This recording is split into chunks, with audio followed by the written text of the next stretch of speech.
Hello, welcome to Anita the Pedagogue channel. Today we want to look at some two words that people usually get confused when they have to use them.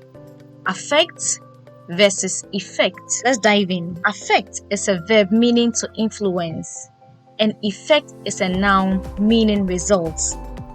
Now let's look at these two in sentences. So for our first example, while the high school students didn't see how studying affected his test taking, the positive effects soon became clear.